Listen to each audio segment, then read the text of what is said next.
ఓం శ్రీమాత్రే నమః. ప్రియమైన భక్తులకు శుభము కలుగునుగాక. ప్రియమైన భక్తులారా, ఎంతకాలమో కూడా మనము శ్రావణ మాస కాలములో మొదటి వారం అంతయు కూడా ఏమి చేశామంటే వరలక్ష్మి వ్రతం యొక్క రహస్యాలు, ఆ కథలో ఉన్న రహస్యములన్నీ కూడా మనం బాగుగా వివరించుకున్నాం. మరి జగన్మాత పౌర్ణమికి వచ్చే ముందు శుక్రవారం నాడు తన పూజ చెయ్యమని చారుమతితో కనబడి చెప్పిందని మనం అనుకుంటాం. అటువంటి శుక్రవారం కోసం వారందరూ ఎదురు చూసినట్లుగా మనము కూడా, మీరందరూ కూడా ఇప్పుడు వరకు ఎదురు చూశారు. మరి అమ్మ వ్రతము దగ్గరికి వచ్చింది. ఇంకా 2 రోజులు మధ్యలో ఒక రోజు సమయం ఉన్నది కనుక అమ్మ వ్రతము రోజు మీరందరూ వినవలసిన కథ ఒకటి ఉన్నది. ఆ కథయే వరలక్ష్మి వ్రత కథ. ఆ కథ విన్నవారికి సౌభాగ్యములు, సంపదలు, సంతానము, పుత్రులు, భాగ్యములు కలుగుతాయని ఆ వ్రతం కథలోనే చెప్పబడింది. అటువంటి వ్రతము కథ మహిమయు వ్రత కథ గురించి ఈరోజు మనము బాగుగా వివరించుకుందాం. ఈ ప్రవచనం వింటున్న మీ అందరికీ సకల శుభములు కలుగును గాక. తదాస్తు. చదువుకుందాం. సూత మహాముని సౌనకుడు మొదలగు మహర్షులను చూటి ఇట్లనియే, మునివర్యులారా, స్త్రీలకు సర్వ సౌభాగ్యములు కలుగునట్టి ఒక వ్రతమును పరమేశ్వరుడు పార్వతీదేవికి చెప్పాను. దానిని చెప్పేద వినుడి అని సుతుడు సౌనకుడు మొదలగు మహర్షులకి, తన శిష్యులకి, మునులందరికీ కూడా ఈ వ్రత కథని వివరిస్తూ ఉన్నాడంట. ఈ వ్రత కథ మొట్టమొదట ఎవరెవరికి చెప్పారని మనం ఎంతకాలం చెప్పుకున్నాం చెప్పండి? పరమేశ్వరుడు, పరమాత్మ అయిన శివుడు పార్వతీదేవికి, జగన్మాతకి ఈ వ్రత కథను వివరించి చెప్పాడంట. కైలాస పర్వతమున వజ్ర వైడూర్యాది మణిగణ ఖచ్చితంబు సింహాసనమునందు పరమేశ్వరుడు కూర్చుండియుండా. ఎక్కడ కూర్చున్నాడు పరమేశ్వరుడు? కైలాస పర్వతము ఆయన యొక్క నివాసము కైలాసము. ఆ కైలాసము నిత్యము ప్రమద గణములతో, దూతలతో, నందీశ్వరులతో, దేవగణములతో కూడా నిత్యము నృత్య నాట్య భజనలతో మరి తొలతూగుతూ ఉంటుంది. ఆ కైలాసములో ఎక్కడ చూసినా వజ్రాలు, వైడూర్యాలు ఉంటాయంట. ఆ వజ్రాలు, వైడూర్యాలు పొదిగిన సింహాసనం మీద పరమాత్మ అయిన శివుడు కూర్చున్నాడు. పార్వతీదేవి పరమేశ్వరుడికి నమస్కరించి, దేవ, లోకంబన స్త్రీలు ఏ వ్రతమనార్చిన సర్వ సౌభాగ్యములను, పుత్ర పౌత్రాదులను కలిగి సుఖముగా ఉందరో అట్టి వ్రతము నా కానతీయవలెను అని అడుగుతూ ఉందంట జగన్మాత. పరమశివుడు అంబకి అనేక కథలు చెప్పాడు. అన్ని కథలలోకెల్లా గొప్ప కథ ఈ వరలక్ష్మి వ్రత కథ. ఎన్ని కథలు చెప్పినా వాటి వల్ల అమ్మకి ఆయి కలిగిందేమో కానీ మరి ఈ వరలక్ష్మి వ్రత మరి కథ వినడం వల్ల జగన్మాతకి కూడా ఎన్నో సౌభాగ్యములు కలిగాయి, ఎంతో ఆనందము కలిగింది. ఆ వ్రతం ఆ రోజు పరమశివుడి నుంచి అమ్మ వినబట్టే ఈరోజు మనందరము కూడా ఈ వ్రతాన్ని చేసుకోగలుగుతున్నాం. ఆ రోజు అమ్మ పరమేశ్వరుని ద్వారా ఈ కథను పలికించి సర్వలోకానికి సౌభాగ్యమునిచ్చింది. తన బిడ్డలు, తనని నమ్ముకున్న బిడ్డలు మరి పేదలుగా ఉండిపోకుండా, వికారులుగా ఉండిపోకుండా జగన్మాత గొప్ప వ్రతమును తాను ఆచరించి స్త్రీ ఎల్లరికును కూడా మరి ఆ వ్రతమును తెలియజేసింది. ఈ వ్రతము చేయడం వల్ల స్త్రీలకు ఏమి జరుగుతాయంట? సర్వ సౌభాగ్యాలు కలుగుతాయంట. రెండోది పుత్ర పౌత్రాదులు, పుత్రులు కలుగుతారంట. 3 కలిగి సుఖముగా ఉంటారు. ఈ వరలక్ష్మి వ్రతం చేయడం వల్ల స్త్రీలకి ఎన్ని మేలులు జరుగుతాయి చెప్పండి? 3 మేలులు జరుగుతున్నాయి. మొదటి మేలు ఏమిటంట? సౌభాగ్యములు కలుగుతాయంట. రెండవ మేలు పుత్రులు కలుగుతారంట. మూడవ మేలు సుఖముగా ఉంటారంట. కుమార్తెలారా, చూసారా ఎంత అమ్మ వ్రతము చేయడం వల్ల 3 మేలులు కలుగుతున్నాయి. ఒకటి సౌభాగ్యము కలుగుతుంది. సౌభాగ్యము లేని స్త్రీలు ఈ వ్రతము చేశారనుకో వారికి సౌభాగ్యము కలుగుతుంది. అలాగుననే పుత్రులు లేనివారు, సంతానము లేనివారు ఈ వ్రతము చేశారనుకో వారికి సంతానము కలుగుతుంది.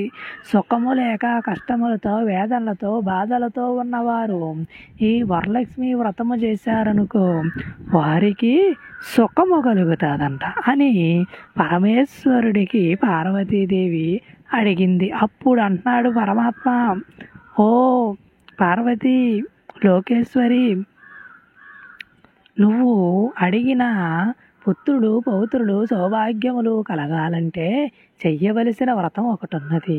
ఆ వ్రతమే ఒకటి. ఆ వ్రతమేటో చెప్తాను వినండి అంటూ ఉన్నాడు.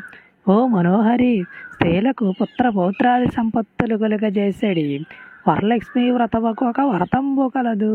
ఓం శ్రీమాత్రే నమః. ఏ వ్రతము కలదంట? వరలక్ష్మి వ్రతము కలదంట. ఈ వ్రతము ఏమిస్తుంది? సౌభాగ్యము, పుత్రులను, సుఖమును ఇస్తాదంట. ఆ వ్రతము వరలక్ష్మి వ్రతము అని తండ్రి చెప్పినాడు. ఆ రోజే వరలక్ష్మి వ్రతమును మాట పరమాత్మ పలికినాడు పార్వతితో. ఆ వ్రతంబును శ్రావణమాస శుక్లపక్ష పౌర్ణమికి ముందు వచ్చేటి శుక్రవారం నాడు చెయ్యవలనని పార్వతీదేవి నిట్లనియే. ఎప్పుడు చేయమన్నాడు? ఈ వ్రతం అడిగింది గొప్ప మేలులు చేసే వ్రతం ఏదైనా అమ్మ అడిగినప్పుడు పరమేశ్వరుడు చెప్పాడు ఆ వ్రతము వరలక్ష్మి వ్రతం. ఈ వ్రతం ఎప్పుడు చేయాలన్నాడు? పౌర్ణమికి ముందు వచ్చే శ్రావణ మాసములో శుక్ల పౌర్ణమికి ముందు వచ్చే శుక్ల పౌర్ణమికి ముందు వచ్చే శుక్రవారం నాడు ఈ వ్రతమును ఆచరించమన్నాడు. ఎవరితో చెప్పాడు తండ్రి? చెప్పండమ్మా, ఎవరితో చెప్పాడు? పార్వతీదేవితో చెప్పాడు. ఓ లోకరాజ్యం, నీ ఆనతి ఇచ్చిన వరలక్ష్మి వ్రతమును ఎట్టు చెయ్యవలేను? ఆ వ్రతమునకు విధి ఏమి? ఏ దేవతను పూజింపవలేను? పూర్వం ఎవరిచే నీ వ్రతం ఆచరించబడెను? వినియల్లా సవివరముగా వచింపవలయునని ప్రార్థించిన పరమేశ్వరుడు పార్వతీదేవిని గాంచి, ఓ కాత్యాయిని, వరలక్ష్మి వ్రతమును సవిస్తారంబుగా చెప్పేదను వినుము. వరలక్ష్మి వ్రతం ఉన్నదని చెప్పిన పరమేశ్వరుణ్ణి పార్వతీదేవి ఏమని అడుగుతుందంటే, కుమార్తెలారా, ఓ లోకముచే ఆరాధించబడేవాడా, ఓ పరమశివుడా, ఓ పరమాత్మ, ఓ లోకనాథ, ఓ శంభుడా, ఓ నీలకంఠుడా, ఓ జంగమా, ఈ వ్రతము మొట్టమొదట ఎవరు ఆచరించారు? ఎక్కడ ఆచరించారు? ఆచరించడం వల్ల ఎటువంటి మేలులు జరిగాయి? అవి అన్నీ కూడా నాకు చెప్పండి. నాకు వినుటకు ఎంతో ఆనందముగా ఉన్నది అని పార్వతీదేవి ఇప్పటి వరకు ఎన్ని కథలు తండ్రి పరమాత్మ చెప్పినప్పటికీ ఈ కథ అమ్మకి, ఈ వరలక్ష్మి వ్రత కథ ఎంతో ఆనందము కలిగించుచున్నది. ఎందుకంటే తన బిడ్డలందరికీ సౌభాగ్యములు కలిగించు వ్రతము కథ వినడానికి అమ్మ కూడా ఆ రోజు కుతూహలపడింది. ఈరోజు మరి మనం కథ వినడానికి, చదువుకోవడానికి ఏమి చేస్తున్నాము? బాధపడిపోతున్నాం. పూజలు, డెకరేషన్లు చేసుకోవడానికి, అందరినీ పిలుచుకోవడానికి ఇచ్చిన ప్రాధాన్యత మరి అమ్మ యొక్క కథను వినడానికి కానీ, అమ్మ యొక్క కథ చదివి అందరికీ వినిపించడానికి కానీ, దాన్ని సవివరముగా వివరించడానికి కానీ ఎవరికీ సమయం ఉండటం లేదు.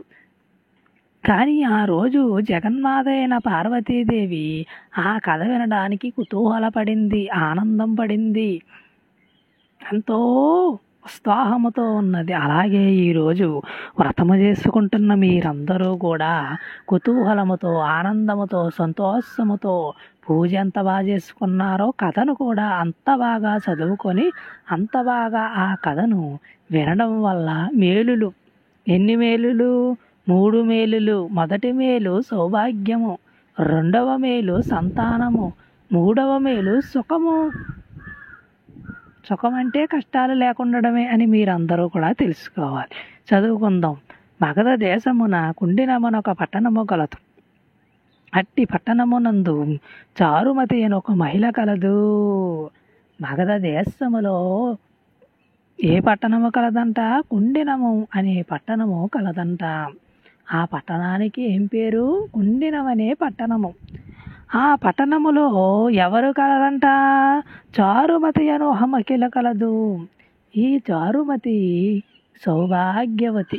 ఈ చారుమతి ఆదర్శమూర్తి అని మనం ముందు ప్రవచనాల్లో చెప్పుకున్నాం. ఆ వనితామణి ప్రతిదినము ఉసక్కాలమున మేల్కాంచి స్నానంబు చేసి పెద్దలకు అనేక విధములైన ఉపచారములు చేసి ఇంటి పనులను చేసుకొని మితముగాను ప్రేమగాను భాషించుచున్నడు. ఈ చారుమతి చేసే పనిలేటమ్మా కుమార్తెలారా చెప్పండి.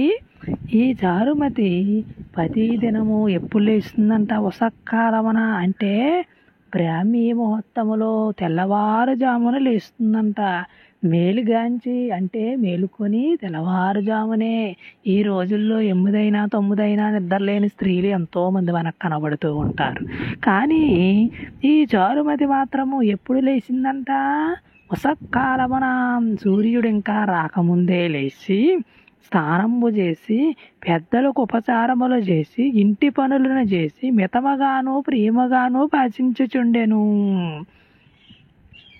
పెద్దలను గౌరవించి పెద్దలకు చేయవలసిన ఉపచారములన్నీ చేసి ఇంటి పనులన్నీ కూడా చక్కబెట్టుకొని జనులతో ఎలా మాట్లాడుతుందంట? మితముగాను ప్రియముగాను. ఎక్కువ మాట్లాడతలేదు. అందుకే అంటారు కదా, నోరు మంచిదైతే ఊరు మంచిదవుతుంది. ఎవరైనా మన స్వభావం కనిపెట్టేవాళ్ళంటే మన మాటను బట్టే కనిపెట్టేస్తూ ఉంటారు. కనుక మన మాట ఇప్పుడు కూడా ఎలా ఉండాలి కుమార్తెలారా? మితముగా ఉండాలి. తక్కువగా ఉండడం వల్ల మనం బేగా ఎదుటోలికి దొరకం. అదే మన మాటలు ఇట్టాదరంగా కంచు మోగునట్లు. అందుకే అన్నారు కదా వేమన గారు, అల్పుడెప్పుడు పలుకు ఆడంబరముగాను సజ్జనుండు పలుకు సల్లగాను కంచు మోగునట్లు కనకంబు మోగునా విశ్వదాభిరామ వినురవేమ విశ్వదాభిరామ వినురవేమ అని మనం డబడబడబడ మాట్లాడేసామనుకో మన తత్వం అంతా కూడా తెలిసిపోతూ ఉంటుంది. ఇట్లుండ ఆమె యందు మహాలక్ష్మికి అనుగ్రహము కలిగి ఒకనాడు స్వప్నమున్న ప్రసన్నమై, ఓ చారుమతి, నేను వరలక్ష్మీదేవిని. నీ యందు నాకు అనుగ్రహము కలిగి ప్రత్యక్షమైతిని.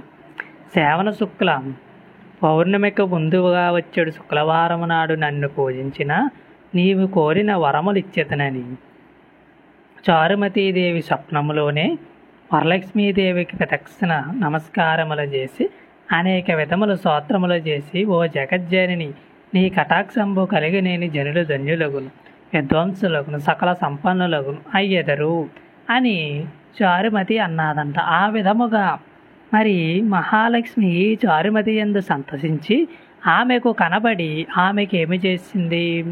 నా వ్రతము చెయ్యమని, ఆ వ్రతము చేయడం వల్ల కలిగే లాభాలు ఏమిటో అన్నీ కూడా పరమాత్మకైన పరదేవత వరలక్ష్మీదేవి చారుమతికి వివరించినదే ఉన్నది. ఆ తరువాత కలలో కనపడిన అమ్మకి చారుమతి నమస్కారములు ప్రదక్షిణలు చేసిన తర్వాత అమ్మ కటాక్షం వల్ల ఏమి కలుగుతాయని చెప్తుంది? నీ కటాక్షము కలిగిన జనులు ధన్యులగును. మొదట ధన్యులవుతారంట. ఎవరి కటాక్షము కలిగితే ధన్యులవుతారు? జగన్మాత యొక్క కటాక్షము కలిగితే ప్రజలందరూ కూడా అందుకే అన్నారు కదా, ధన్యుడు దైవమానవుడు దైన్యుడు, ధన్యుడు దైవాజనుడు ధరణి జనులందరికంటే, ధన్యుడు దైవాజనుడు ధరణి జనులందరికంటే, అన్యులెంతటి వారైనా అతనికే సాటిరారు, అన్యులెంతటి వారైనా అతనికి సాటిరారు, ధన్యుడు దైవమానవుడు ధన్యుడు. దేవుని కలిగి ఉన్న వారందరూ కూడా ధన్యులే అంటుంది చారుమతి. దేవి యొక్క కటాక్షం కలగడం వల్ల ఏమవుతుందంట? మొదట ధన్యులు అవుతారంట, 2 విద్వాంసులు అవుతారంట, 3 సకల సంపన్నులు అవుతారంట. మళ్ళీ 3 మేలులు అమ్మ కటాక్షం వల్ల. ఏ మేలులు చెప్పండి? 1వ మేలు ధన్యులు అవ్వడము, 2వ మేలు విద్వాంసులు అవ్వడము, 3వ మేలు సకల సంపన్నులు అవుతారంట ఆ జగజ్జనని యొక్క కటాక్షము కలిగితే. చదువుకుందాం. నేను జన్మాంతరంబున చేసిన పుణ్య విశేషం వలన నీ పాదదర్శనంబు నాకు కలిగినని చెప్పి మహాలక్ష్మి సంతోషంబు చెంది చారుమతికి అనేక వరములిచ్చి అంతర్ధానముందే. ఈ విధముగా వారు కలలో మాట్లాడుకున్న తరువాత జగజ్జనని అయిన మాత అంతర్ధానముందిందంత. చారుమతి తక్షణంబున నిద్ర మేలుకొని ఇంటిని 4 పక్కలా చూసి వరలక్ష్మీదేవి గాన ఓహో నేను కలగంటినని భావించి ఆ స్వప్న వృత్తాంతమును పెనిమిటి మామగారు మొదలగు వాంటితో చెప్పిందంట. కలలో అప్పుడప్పుడు మనం కళ్ళగంటూ ఉంటాం, మనకు మెలకు వచ్చేస్తూ ఉంటుంది. ఆ విధముగానే చారుమతికి కూడా అమ్మ కనబడిన తర్వాత మెలకు వచ్చేసింది. మెలకు వచ్చేస్తే అటు ఇటు చూసుకుంది, ఎవరో లేరు. అప్పుడు అనుకుంటుందంట, నేను కలగన్నాను, నేను కలగంటిని అనే మాట మనకి ఇంకొక దిక్కున కనబడుతుంది. ఎక్కడో చెప్పండి కుమార్తెలారా, ఎవరన్నా ప్రతిరోజు నా ప్రవచనాలు వింటూ ఉంటారు మీరందరూ. ఒక ఆవిడ అన్నది, నేను కలగంటిని, ఆ కళ చెప్పేదను అన్నది. ఎవరో చెప్పండి, ఎవరైనా చెప్పగలరా? చెప్పండి, ఎవరో చెప్తున్నారమ్మా. ఎవరు? త్రిజట. రామాయణంలో త్రిజట ఏం చేసింది చెప్పండి? కలగన్నది. ఏమని కలగన్నది? రాముడు లక్ష్మణుడు 1000 అంశాల పల్లకినికి వచ్చినట్లుగాను, రావణుడు ఎర్ర వస్త్రములు కట్టి మరి వరాహం మీద ఊరేగుతున్నట్లుగాను కలగన్నట్లుగాని, లక్క నాశనం అవుతున్నట్లుగాను కలగన్నానని త్రిజట కలగని ఆ కల వృత్తాంతమును సీతకు వివరించి సీతాదేవికి ధైర్యము చెప్పినట్లుగా మనము రామాయణ ప్రవచనాలలో చెప్పుకున్నాం. ఆ విధముగానే ఇక్కడ చారు కూడా తన కలగని ఆ కళని అక్కడ త్రిజట సీతాదేవికి చెప్పినట్లుగానే ఇక్కడ చారుమతి కూడా తన కళని అత్తగారికి, మామగారికి, ఇరుగు పొరుగు వారికి అందరికీ చెప్పిందంట. వారు ఈ స్వప్నమును ఉత్తమమైనది, శ్రావణ మాసం వచ్చిన తోడనే వరలక్ష్మీ వ్రతం ఆవశ్యముగా చేయవలసిందని చెప్పిరి. ఈ కళ చాలా ఉత్తమమైనది, గొప్ప కలగన్నావు. కొంతమంది కలగంటారు. ఎంతలాంటి కళలంటే పీడ కళలకు అంటూ ఉంటారు, చావు కళలకు అంటూ ఉంటారు. మరి చారుమతి అలాంటి కళలు కనలేదు.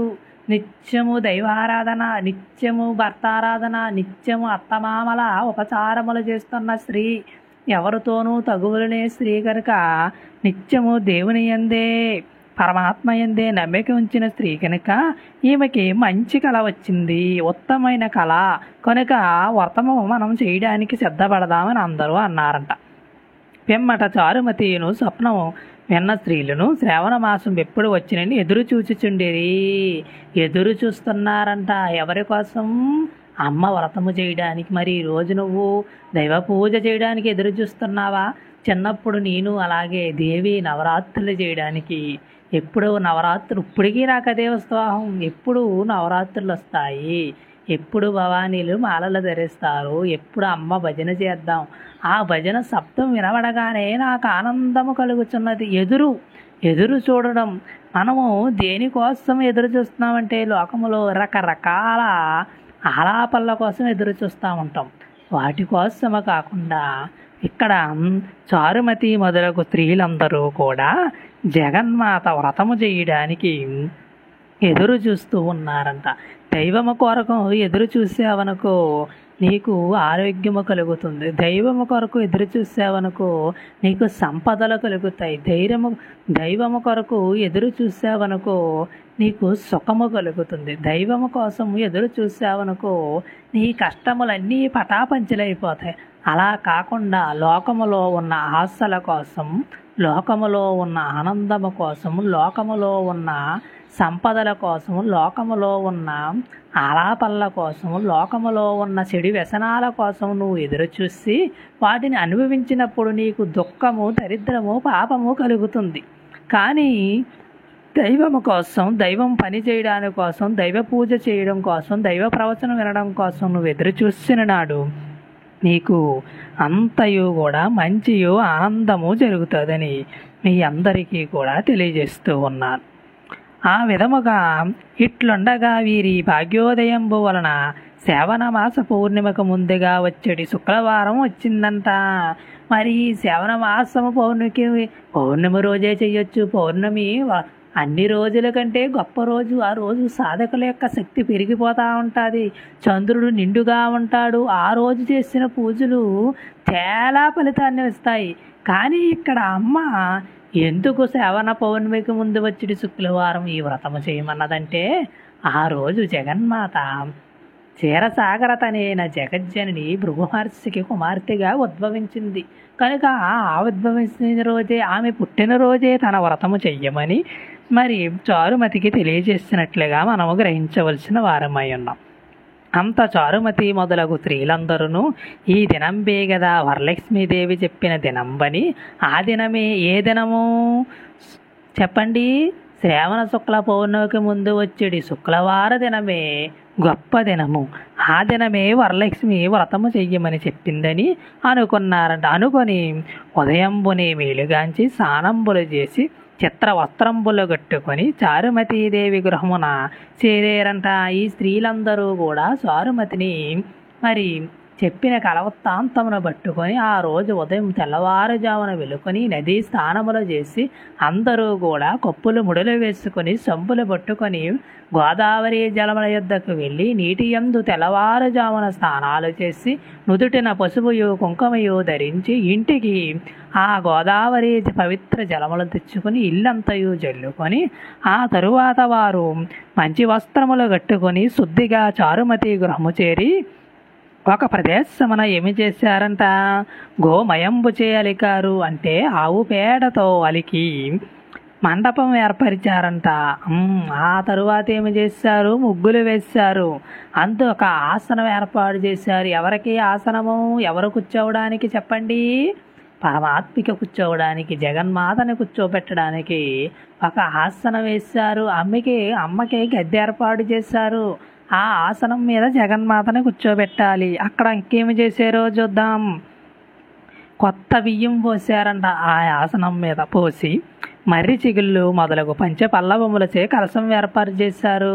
కలశారాధన మనం చెప్పుకుంటూ ఉంటాం. కలశారాధన చేసేటప్పుడే కలశమే సృష్టికి అంతటికీ ప్రతీక. ఆ లోపల ఉన్న నీళ్లు జీవం అంతటికీ, జీవరాశులు అంతటికీ చూసిన ఆ పైన పెట్టిన కొబ్బరి బండము ఇవన్నీ కూడా ఏమిటంటే జగన్మాత యొక్క శరీర భాగములు, అవయవములు అన్నీ కూడా బియ్యము పాదముల యొద్ద ఉంటాయి అని ఈ విధముగా ఆ కొబ్బరికాయ పీచు జుట్టుగా ఆ విధముగా మరి కలశం ఏర్పాటు చేసి లోన సువాసన వెదజల్లుడు మర్రి రాగి మేడి పల్లవములు, పంచపల్లవములు అంటే 5 రకాల చిగుళ్ళను తెచ్చి ఆ కలశము లోపల ఉన్న నీళ్లలో పోసి కలశాన్ని ఏర్పాటు చేశారంట.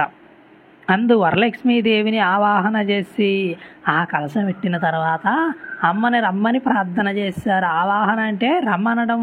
కలలో వచ్చిన ఓ జగన్మాత రా, నేను ఆసన వేశాను, నీకు కలశం ఏర్పాటు చేసిన, వచ్చి కూర్చొని మా పూజ స్వీకరించని జగన్మాతని ఆవాహన చేసి మిగిలిన భక్తి యుక్తులే ధాన్య వాహనాది షోడశోపచార పూజలను చేసి షోడశోపచార పూజలు కూడా చేశారంట. తరువాత ఏమి చేశారు? 9 సూత్రంబులను గల తోరంబును దక్షిణ హస్తము కట్టుకొని వరలక్ష్మీదేవికి 9 తోరములు మనం చెప్పుకున్నాం కదా. తోరగంది తోడైన రక్ష అనే ప్రవచనంలో చెప్పుకున్నాం. ఎన్ని తోరాలు కట్టుకోవాలో, సూత్రాన్ని ఎలా కట్టుకోవాలో, ఏ మంత్రం చెప్పాలో అన్నీ మనం ఆ ప్రవచనంలో చెప్పుకున్నాం కనుక ముందుకెళ్ళిపోదాం. ఆ విధముగా 9 తోరములు కట్టుకున్న స్త్రీలందరూ కూడా నానావిధ భస్య భోజ్యంబులు అంటే నవకాయ పిండి వంటలు జగన్మాతకు పెట్టి ప్రదక్షిణ చేశారంట. ఇట్లొక ప్రదక్షిణము చేయగానే ఆ స్త్రీలందరి కొందరికి కాళ్ళు యందు గల్లు గల్లు మనొక శబ్దము కలిగే అంత కాళ్ళ జస్సుకొనిన గజ్జెలు మొదలగు నానా ఆభరణములు కలిగి ఉండగా వారందరూ ఓహో వరలక్ష్మీదేవి కటాక్షము కలిగినని పరమానందం ఉందిరి. మొదటి ప్రదక్షిణ చేయగానే కాళ్ళకి బంగారు గజ్జెలు మోగుతున్నాయంట. అప్పుడు అనుకున్నారట అమ్మ కటాక్షం వచ్చింది. ఆహా, చారుమతి నిజమైన కలయే కన్నది. ఆమెకు నిజంగానే లక్ష్మీదేవి కనబడ్డదని వారందరూ కూడా ఆశ్చర్యపడి పరమానందముతో అంతకంటే ఆనందమే పరమానందమే జగజ్జన్ని నీవు నాతో ఉండగా ఆనందమే పరమానందమే జగజ్జని నీవు నాతో ఉండగా నిత్యానందమో సత్యానందమో దైవానందమో నేత్రానందమో నిత్యానందమో సత్యానందమో దైవానందమో నేత్రానందము ఆనందమో పరమానందమో జగజ్జనని నీవు మాతో ఉండగా అనే పాటలు పాడుకున్నట్లుగా మొదటి కటాక్షానికి గజ్జలు రాగానే వారందరూ కూడా పరమానందం పొందారంట. తరువాత మరి ఒక ప్రదక్షిణంబు చెయ్యి అస్తములందు దగదగ మానంబున వెలుగుచుండు నవరత్న ఖచ్చితమనే కంకణములు నాభరణమునుట గనిటి.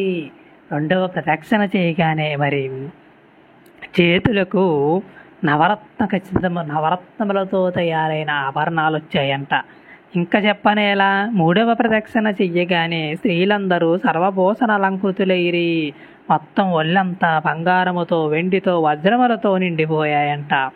కనుక ఈ విధముగా ఆ స్త్రీ గృహములెల్లా స్వర్ణమయంబులై రథ గజ త్వరగా వాహనములతోడ నిండియుండెను. ఈ వ్రతము చేసిన స్త్రీలందరికీ కూడా జగన్మాత రథములను వస్త్రములను వాహనములను బంగారములను ఆభరణములతో నిండిపోయాయంట. నమ్మిక మాత్రమే ఉంచింది చారుమతి. అమ్మ చెప్పింది మనము చెయ్యాలి, అంతేగాని ఏమైనా వస్తాయి, ఇవన్నీ వస్తాయి, ఆభరణాలు వచ్చేస్తాయి, బంగారం వచ్చేస్తుంది, ధనం వచ్చేస్తుంది, మనకు సుఖాలు వస్తాయని చారుమతి చెయ్యలేదు. దేవి చెప్పింది, చెప్పినట్లుగా చెయ్యాలి, చెప్పినట్లుగా చెయ్యమని ఆ రోజే ఉసినపురం బాబా గారు చెప్పారు.